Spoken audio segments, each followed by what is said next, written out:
Hi, I'm Thomas Mumford, Vice President of Exploration for Scottie Resources. We're a junior mining company focused on gold exploration up in the Golden Triangle in in central BC. Thomas, nice to meet you. Thank you for the introduction. I'm really looking forward to this conversation because I've been seeing some of your drill results that you've been putting out over the last years. Really spectacular stuff. Could you, as a starter point, just give me an introduction how you came to the company?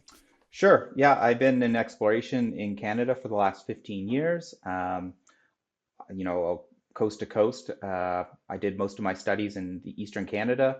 I did an undergrad, graduated, and the market was in a bit of a downturn. So I went back and I did a master's. And then when I graduated again, the cyclical nature, it was in a downturn again. And I went back again and did a PhD. And guess what happened after that? Well, it was a little bit of another downturn. And I went off to teach after that. So I ended up in Vancouver, teaching at the British Columbia Institute of Technology and ended up running the mining and mineral exploration program, which was an engineering degree, and did that for 5 or 6 years.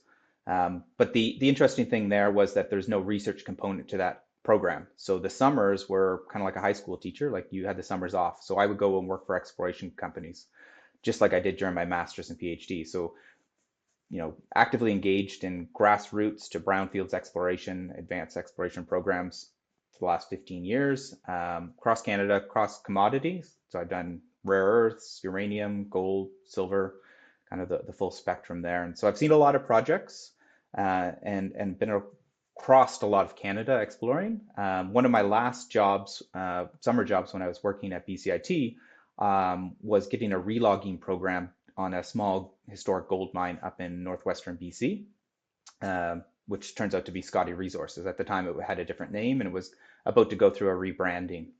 And so I met the CEO, Brad Rourke, up in the field. It was a team of 6 of us there. Brad was the cook, his son was the helper, and we just got to work relogging some of the historic core. And the geology was exceptional. It was a small land package, but it had a lot of upside and a lot of catalysts in the area.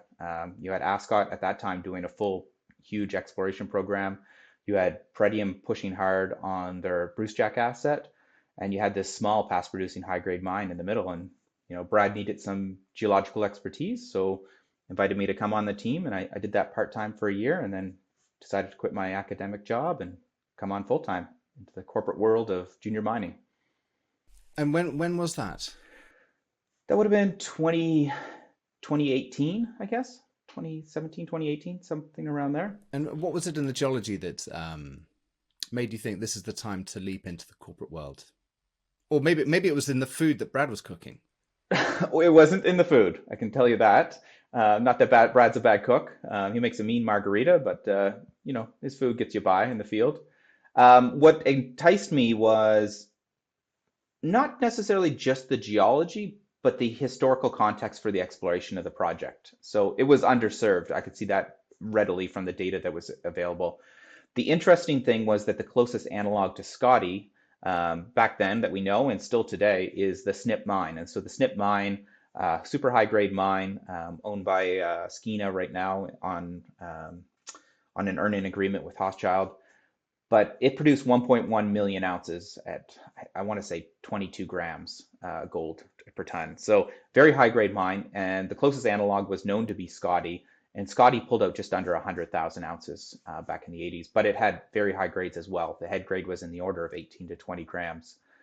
And it was a vein that was exposed at surface. It was mined underground. And if you took the whole data set of all the drill holes, the average drill hole length was only 75 meters, which means really that's just production drilling. They're just poking along, trying to find out which way that vein's going. And there was no concerted effort to have a large scale exploration program on this project, other than some surface work. So there was a lot of upside for drilling this deposit in a different manner, because all the drilling had been done underground. And when you're standing on a vein that's been mined, it's very hard to really step out and have meaningful step outs on that vein from that relative position. But that was the hook that got you in. But in a sense, I mean, from what I can see from the geology, it's not the Scottie mine which is keeping you there, or rather, it's the Blueberry Contact Zone, which is the kind of the really exciting thing, which is it's not often that in one's life that you get to work on a pretty spectacular deposit, and it feels as if that is something which is turning into one of those spectacular deposits.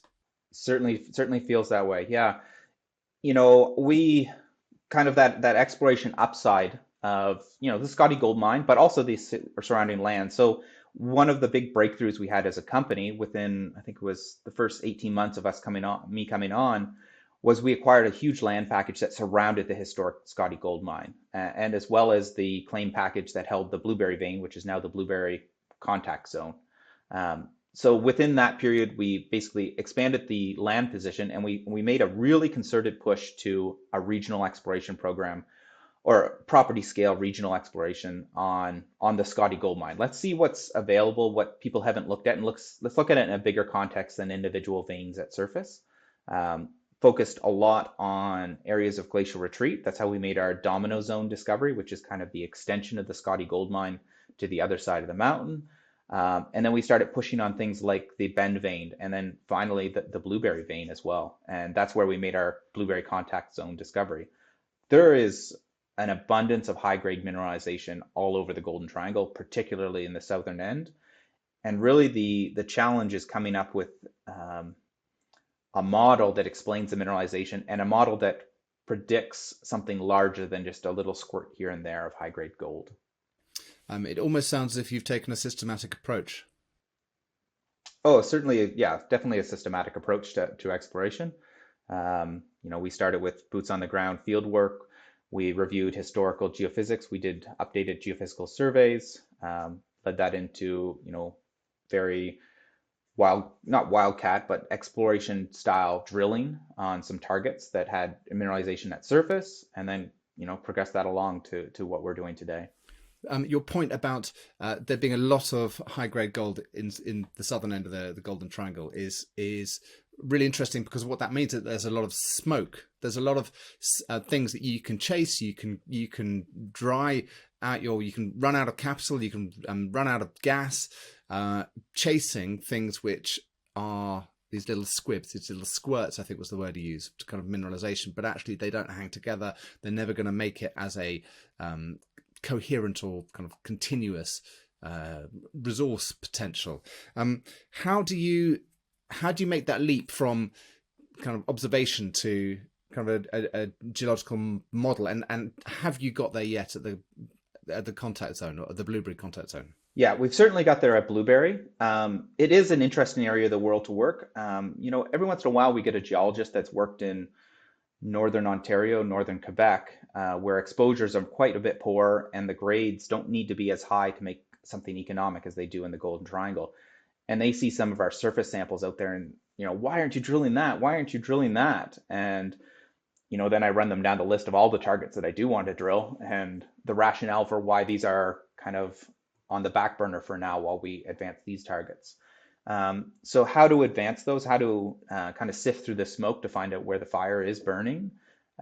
It's a process. I think it starts with, identifying high grade mineralization, which is usually done through either soil sampling or a grab sample. And then we go back in and we try to look to see what we can use to explain that high grade sample, and maybe that lends itself to chip sampling or channel sampling, some other superficial work to justify that this target has a little bit more strike length or a little bit more width than other targets in the area. And we work that up that way, and then eventually progress to kind of a maiden drill hole on that target itself. And if that kind of fills itself as fruitful, then we continue that along the exploration pathway.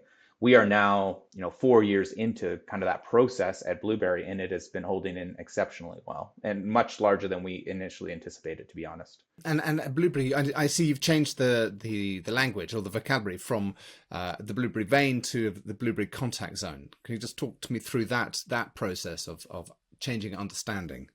Sure. I'm just going to share my screen and show a couple slides that'll kind of depict that pretty well. In 2018, 2019, we were looking around trying to find out what other mineralization in the area was kind of similar style to what we had at Scottie. So Scottie is a set of parallel, near vertical, pure-type pyrite-rich veins with quartz carbonate shear bands in them. Very high-grade gold, as I mentioned before. And there's a well-known vein at surface that occurs just 2 kilometers to the northeast of the Scottie Gold Mine, and just off of the road. So that dark black line there, that is the Grand Duke Haul Road. So it used to be the haul road for a copper mine, Yep. which you can see just up in the northern end of that figure. Yep. So the Blueberry vein outcrops at surface, was known about since the late 70s, early 80s. Pure-type pyrite, dips moderately to the northwest, so we're looking at about a 50-degree dip to the northwest. And it goes from about 30 centimeters to about 4 meters in width at surface, and then kind of pinches out to the northeast. Well-known vein, nice strike extent, and very high grade. Grab samples at surface are in the orders of 100 grams per ton. We wanted to see how far it went down, down dip, and see if we could find any extensions to it laterally or at depth. We drilled this hole. This was the last hole of a 2,000-meter drill program in 2019. So we tested 3 targets that year. So this was the third target that we tested. The other 2 were the Scottie Gold Mine and the Bend vein. And it had been drilled before, the Blueberry vein had been drilled before, but only to a depth of about 45, 50 meters. So we were trying to see if it went down to about 100. So I can't remember exact depth that this was targeting, but 75 or 100 meters. And we drilled it. And this was kind of the first years of the big delays in labs, kind of around COVID times. Yeah. So it was months before we got the results. And being the last hole of the year, it was the last results that we got. And we've taken the approach of sampling everything from top to bottom. There's a lot of things that were missed in the geological record just because people were very exclusive on where they sampled. And the fact that the veins here are so obvious with this pure-type pyrite sulfide matrix that there was a lot of unsampled material in previous drilling. So we sampled everything top to bottom. There was a zone of mineralization. There was some disseminated purite and pyrite in it, and a really dark, cloddy black chlorite in the unit above where the intersection with the vein was. And we sampled it, and we didn't think too much of it until we got the results back, and it was a very consistent, well-mineralized interval. And so we hit this. We knew then that there was mineralization style that was not just vein associated or vein hosted, and that we didn't know what it was related to. So this is kind of like the smoldering discovery at Blueberry was this first hole. Yeah. And we didn't really realize where it was a discovery until it was a couple of years into it. So the following year, I'm a firm believer in that discoveries or discovery holes are only recognized in retrospect. Yeah. So we went in the year after. We did a big surface program on this area, very targeted. We drilled to the north and drilled to the south. We did a very tight spacing, so 25 to 50 meter spacing between holes, pierce points along it. We had a suspicion there was a north-south structure there based on historic sampling in the area. And when we drilled it, we realized that, there was something happening here other than just the mineralization associated with the vein. This interval just south of the vein, 22 grams over 6 meters, that's only 15 meters from surface there. Very high grade intercept, very short drill holes. Yeah. We then took this information, and the most important thing was that we came away with a real new geological model for the area that explained this high grade mineralization. And that was that there's a contact running basically north-south, kind of in the center of this mineralized zone. And it is a contact between andesite on the west side, which is what hosts the Scottie Gold Mine, and siltstone on the east side. And from that, we're like, okay, so if this contact is the main controlling feature, and that this vein that we see is maybe some sort of secondary feature, maybe it's some sort of tensional gash in the rocks that just kind of filled up with the mineralizing fluid that was flowing along the contact, then where would you go looking for it next? Where would you try to show the size of this? So we said, well, the easiest place would be to drill some really short holes along strike. So let's go to the north and to the south. So right along the road, we know exactly where that contact outcrops. Sorry, that gold band you've got in the middle, that's not... Yes. That's not one geological unit. It's just a corridor of interest. Yeah, it's a corridor. Yeah, exactly. Corridor of interest based on surface sampling. So either soils or rocks in the area that had grade. Okay. So we kind of outlined this envelope, and then we were trying to figure out within that envelope what was explaining the mineralization. And this contact went right through the center of that envelope. It outcropped at the road up here, outcropped there, and we said, okay, let's drill those targets. And then we also had an area in here that had some working, so we could see the contact there. I can't see your mouse. Oh. Yeah, right, I can now. Yeah, there we go. So in 2021, we went in and we drilled along the road, right at those intersection points where that contact was. So that yellow line is where the contact is. Dashed equals inferred, where we have no geological context of exactly where it is at surface. And we are drilling off the road on this. This is all skid-based drilling. We're just pushing the machine around with a bulldozer, and it's all holding together now. We've now shown that there's about a 700-meter strike length over the system. This huge hit up here, 34 grams over almost 12 meters up in the north end, that is drilled off of the road, and that intercept is only about 30 meters from the vertical surface. And the same to the south, the 4 grams over almost 12 meters, once again, from vertical surface, about 25, 30 meters. So the model was then holding up. This is kind of when we realized we had a discovery of something that was new in the area and a new way to test it. Can I just ask, are these andesites and sediments within the Stahini kind of volcanosedimentary package? They're in the Hazelton, which is so the we're Jurassic. above the Stahini. Yes. Okay. Yeah. So we're in the lower Hazelton. They're both members of the lower Hazelton, the andesite and the siltstone. Okay. And the nature of the contact is still something we're sorting out, whether it's conformable or unconformable or fault controlled. Okay. It's a bit nebulous just because of the fluids that have been pumped in. Some areas are definitely faulted, but some, I would argue, are conformable. But it's a good geological discussion. And the mineralizing fluids, what does it come with? I mean, you said that in your initial drill hole, it wasn't in the veining; it was actually in the kind of the dark chlorite. I mean, can you see the mineralization on this contact, or do you use the rock changes to kind of drive your sampling, or are you still sampling the whole thing? We're still sampling the whole thing. We do see the rock change is the most vital point, is when we change from the andesite to the siltstone. You do get veining at that contact occasionally. You get the disseminated style mineralization. Now that we've stepped out along the structure, in the very north end of the structure, we do get visible gold, but that's only for the first couple hundred meters to that top section. Everything else, there's no visible gold, which is very common for Scottie as well. Visible gold was very rare. It's very fine disseminated gold. The contact, most of the mineralization occurs in the andesite. I would say it's about an 80-20 ratio, and it seems to have a wider halo in the andesite, and it's a tighter contact in the siltstone, which makes sense rheologically and in terms of permeability.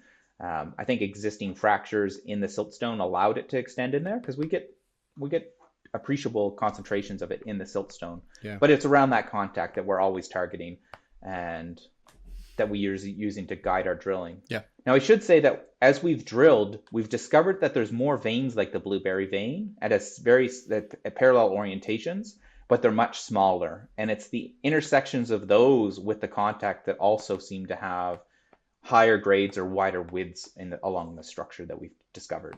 Gotcha. Yeah, so this was where we ended off at 2021. We had strike length potential. We knew that we were going to lose the contact to the north. There is a fault identified in regional geology. We had it in geophysics, but we didn't know if it was 25 meters north of this or 100 meters north of this. It was kind of a bit variable. But to the south, we dive under a historic lake bed. So the lake just south of us was along the Scottie Gold Mine. And it was backed up in the 80s by a large glacier, the Salmon Glacier. Now that glacier retreated so much that the lake entirely drained out. So now the lake bed is dry and you can drive on it. There's an exploration trail, but we lose the contact under there. So we don't know exactly where it is. It did outcrop on the opposite shore, and then we explored that. So this next slide I'll show you is kind of the latest results that we have from the exploration that we did in 2022. So that first 700 meters is here that we just showed.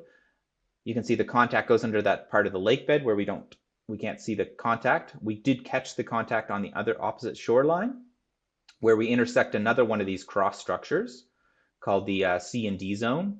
And then that extends further to the south, and then we lose the contact once again back under the lake bed.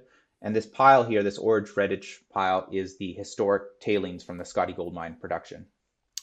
Can you pick up that contact through geophysics? Yes, so we've done IP and 3D IP, and we've also done loop EM. So the 3D IP works really well at identifying the contact, that contrast between the siltstone and the andesite. And loop EM, like ground-based EM, does a very good job at identifying where these sulfide-rich cross structures hit. So the kind of combination of those two techniques has been the most instrumental targeting tool in terms of geophysics for us to identify mineralization. And what about the extensions to the south? Was that the program for this year? That will be the program for this year. So I do have a slide that'll talk about that. But that we've got another about 600 or 700 meters of strike length to the south before our contact runs onto Newcrest property. Okay. So there was a little bit of geological we had some limited outcrops here that we sampled. We did this loop EM survey to identify some cross structures. So we've got a good idea where it goes. We know where it crosses the road again down here. So we've got another 600 or 700 meters of strike length to explore this coming season that hasn't been tested. We did discover where that fault to the north is, and we've got an idea of its displacement. And we have mapped out parts of the contact up here.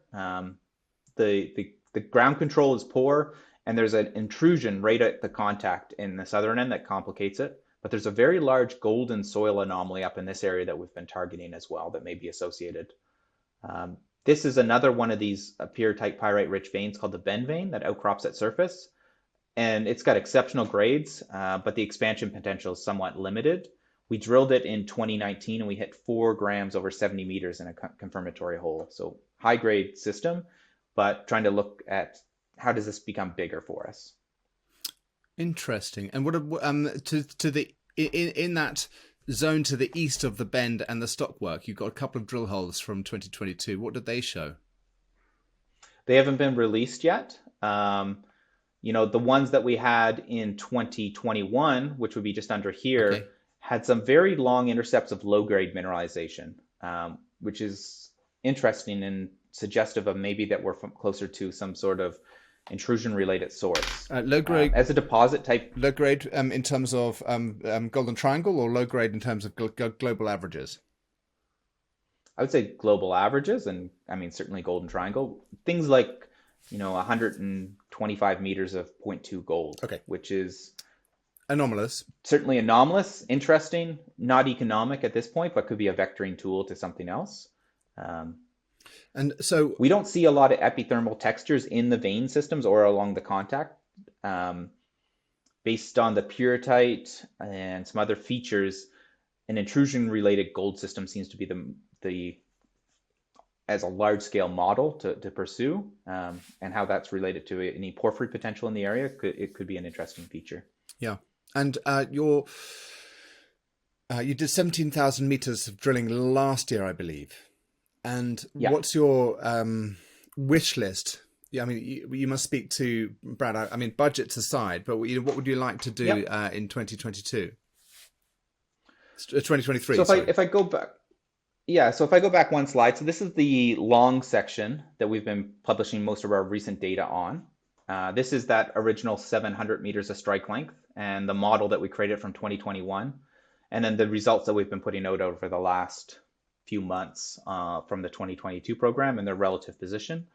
We'll go back in and remodel this. One of the things we were trying to do is show that there's not just some high-grade shoots, that these things fill in as more of a panel.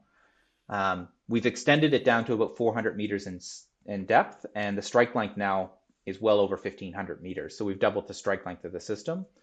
We've got some big holes to fill in, so like areas under the lake bed or areas in here, as well as at depth along here. And then also seeing how deep this system goes. I think the way that somebody would look at this from people that we've talked to is, mineralization is high grade, it outcrops at surface. There's a case to be made for a small, shallow, open pit to start off this and then go underground after that, given the grades and the width that there. I think we are at the point that we need to show that there's capacity for a deposit that's substantially larger than what we have now. And the way we do that is by stepping out instead of doing infill drilling. The cost of capital is kind of our limiting feature right now on how much money we can raise with the dilution to the existing shareholders. Yep.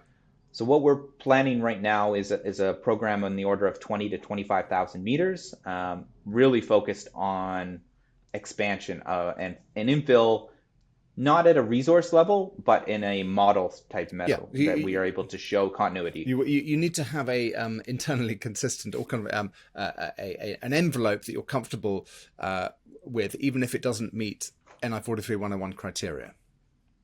Exactly. And the step outs that we made this year were mostly on the order of 60 to 120 meters, quite aggressive step outs. And the consistency that we were hitting the high grade mineralization does reaffirm a lot of that for us, but there's additional drilling obviously to be done to kind of show that this continues over the length of the structure that we've identified now. And it's what's particularly encouraging is the width of it. Well, I mean, it's Now, two things. It's not just width. It's grade and width, which is such a powerful yes. combination.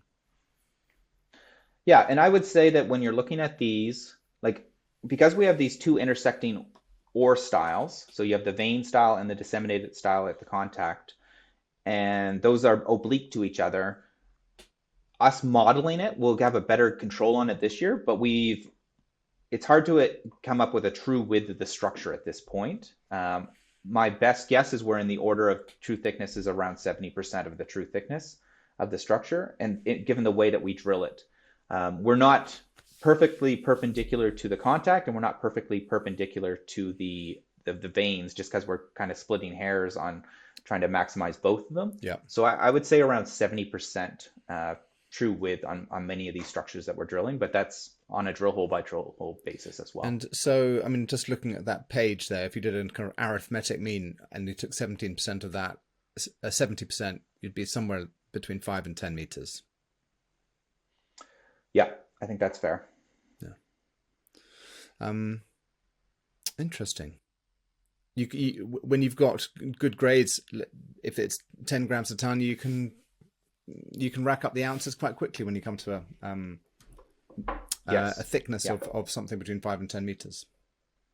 Mm-hmm. And talking about the cost of capital, in a sense, it slightly depends on the quality of your shareholder register, because if you can go back to your own shareholder register and get the capital you need for that, the price is less of an issue. Yeah, and that's what our focus has been over the last 2 years, has been really building an institutional shareholder base and keep going back to them to kind of partner with people instead of just pushing the story. And what is that base looking like at the moment? I mean, how much of the register is kind of represented by people that could potentially fund it again? Yeah, in the order of 45-50% is very clear that those are partners that we could collaborate with again on another financing to kind of increase this again. Yeah.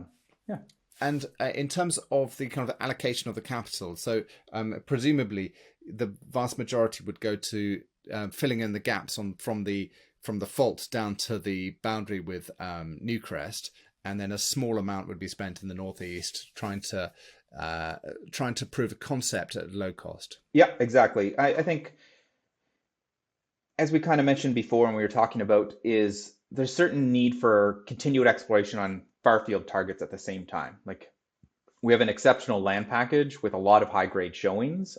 This is by far the one that's progressing the fastest and holding together very well. But there's a certain portion of drilling that every year we allocate to new targets that we haven't advanced before. So that's in the order of 5 to 10% of that. And then there's a little bit that are kind of ancillary targets to the Blueberry contact zone. So last year we drilled the C and D zones, which turned out to be very well. And then, like you mentioned, the northern extension above the post-mineral fault as well would be a target that we do that. So 75-80% of the holes are going to go into Blueberry as per that long section that I showed you and that southern extension.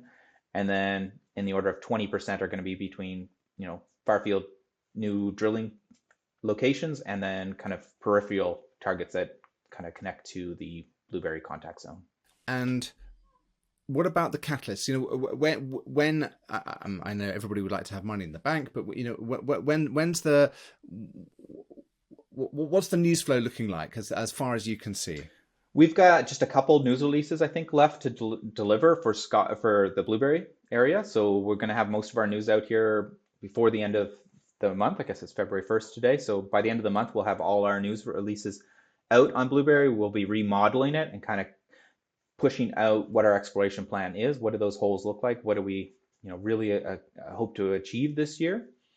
We'll be completing a financing sometime in this early winter, to outline that this how we're going to drill what we've set out to drill.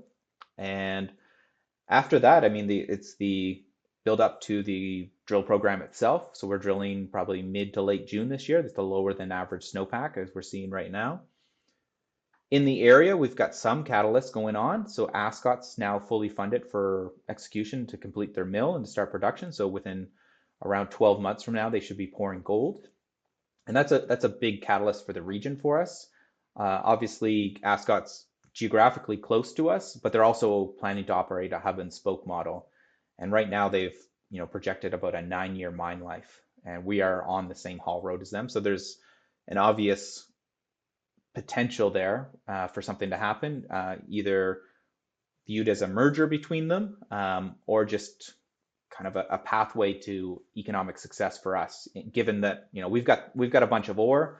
We are at the point now where we think we're going to be a standalone entity, but it's always going to make more financial sense to push that ore through an existing mill than to build a new mill up at site. Yeah, gotcha.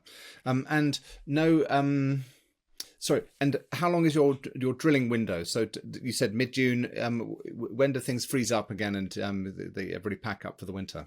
So we've been operating from basically mid to late June till mid to late August or October, sorry. Now that said, like our drilling season has been limited based on good weather, and we've only been operating snow free to lower our drill costs, just given the kind of the tight capital structure that we've been operating with. If you look at other neighbors around us, you've got Skeena and Tudor who operate throughout the winter. But there's a premium to be paid for that. And so our drill costs would go up substantially, but we could have a longer window if capital wasn't the biggest concern for us.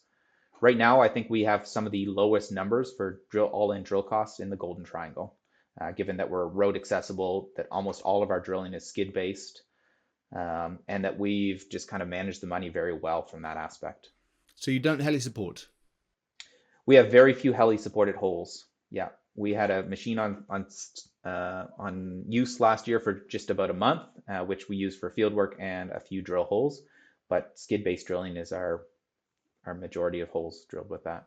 Great. And in terms of that conversation, going back to kind of trying to put an internal envelope around it and the kind of approaching a resource,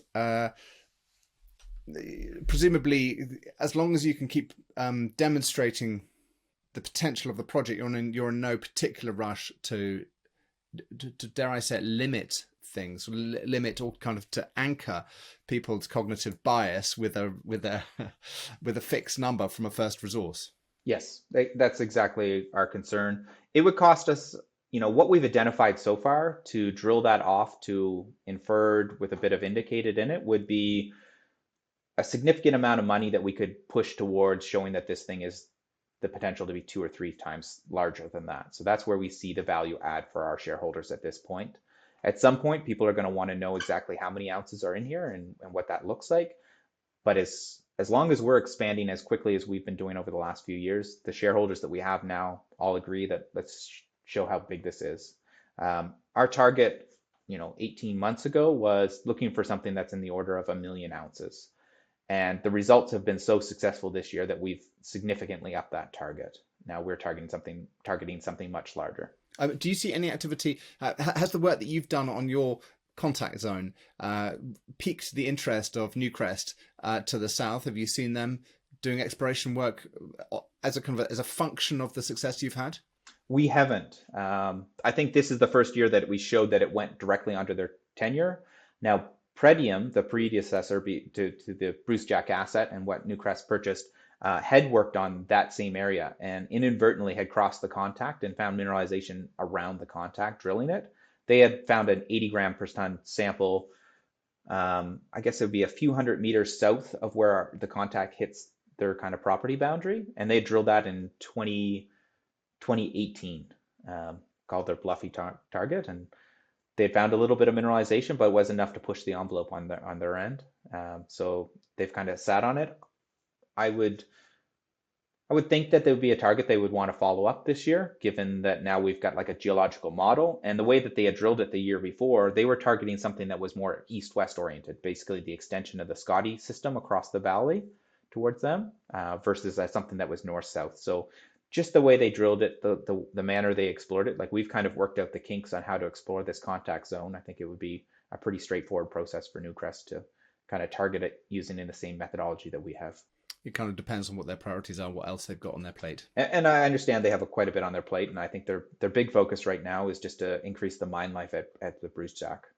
Good, Thomas. Thank you very much. I look forward to seeing the news flow coming out. A couple more releases in February, and then the modelling and the plan for the year. And I think the critical factor, really, I mean, your market capitalization is, remind me what it is. I've got it at the top here.